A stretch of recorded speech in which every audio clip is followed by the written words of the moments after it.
Here are two critical factors to fix chronic knee pain from runner's knee. They are glute strength and foot strength. Now I'm going to go into detail about these two weaknesses, but let me first give you a clear understanding of what runner's knee is in case we're not on the same page. I want to make sure we're on the same page.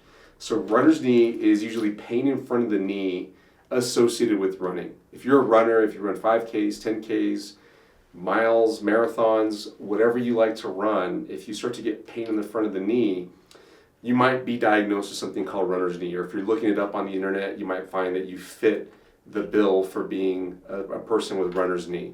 Now, you might find other diagnoses that are similar, like patellofemoral pain syndrome, possibly chondromalacia patella. They do overlap a ton. In fact, they're almost the same thing. But let's just talk runner's knee for a moment because you're a runner likely if you're watching this. Runners tend to use their quad muscles quite a bit and don't use their glute muscles as much, because if you've been running for any length of time and you've paid attention to your running form, as you might have now that your knee is possibly hurting, you might be looking at how you're running as far as like the movement, how much you're picking up your knees, the cadence, you might have a running coach, but what is rarely ever talked about is which muscles you're using when you're running. And the feedback you should be able to get is, where do you get tired most? Where you get tired tends to be the muscle that you're using the most. Now, in order to fix runner's knee, you need glute strength and you need foot strength. To get the glute strength, you need to be activating your glutes each step that you take when you're running.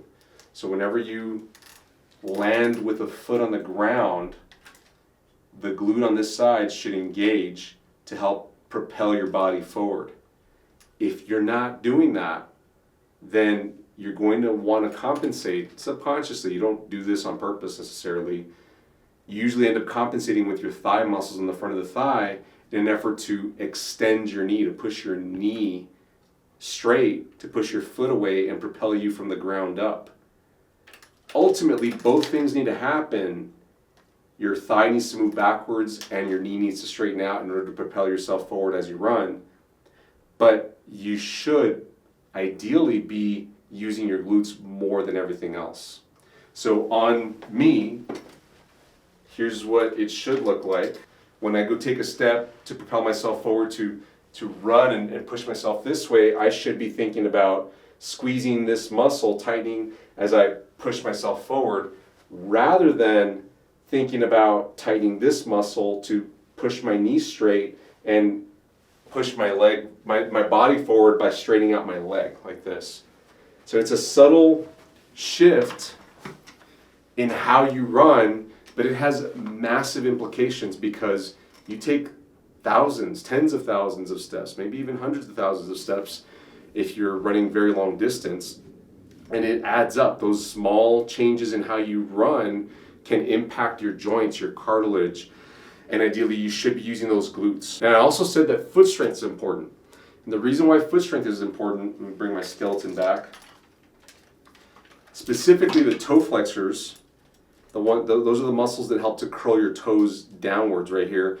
Those muscles live in the back of the lower leg right here. So they're deep calf muscles, and their tendons run right here on the inner part of the ankle, and then they fan out into each toe. And when you curl your toes, you tighten this muscle and you pull those tendons, and it helps to hold your arch up in a good position. That arch is important because if your arch collapses downwards, let me show you with my other foot model.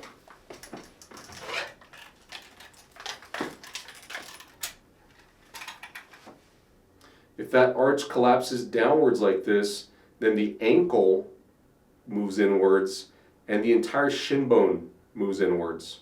And the way that it looks on the big skeleton is the knee shifts inwards, and that causes bad forces to go through the knee joints and sets up the patellofemoral pain syndrome. So if that arch collapses down, then the shin collapses down, and then the way that it ends up looking is every step you take, there's a subtle inwards knee movement like that, which causes the kneecap to rub inappropriately. And that's why you might be able to get in, 2-3 miles, maybe even 10 miles, depending on what kind of runner you are. But then once you hit a certain threshold, your knee starts to hurt. You start to swell. It starts to hurt the next day. It hurts later that day. You run into problems, and it's because foot strength isn't very good.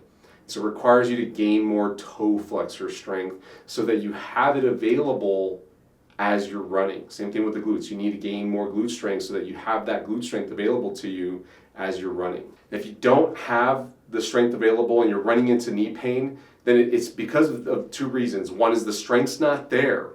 You maybe run out of gas, you run out of ability to contract the muscle once you hit a certain threshold in running, and then the compensations start to happen and your knee starts to move inappropriately. And then as a result of that, it's just a matter of what's the weakest link in the chain of muscles that you're using too much now. Is it the cartilage behind the kneecap that starts to get irritated?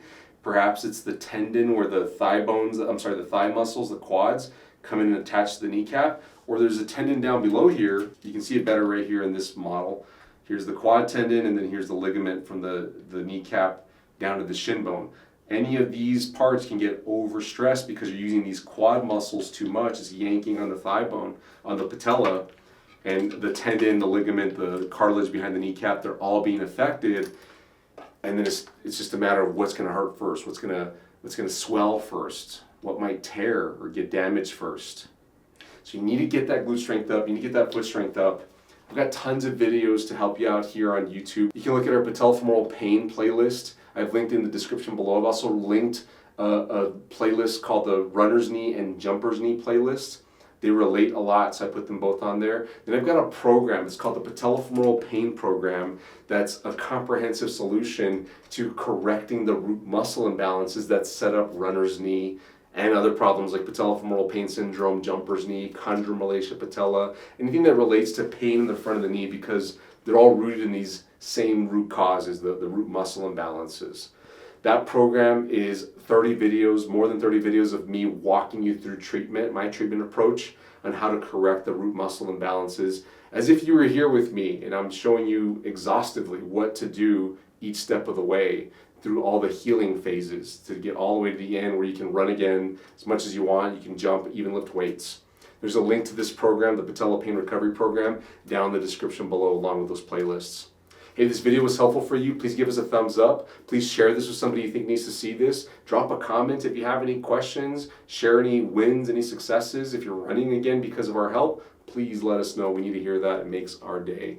And if you haven't already, subscribe to our channel and hit the notification bell so that you don't miss out on any of the videos we post each and every week.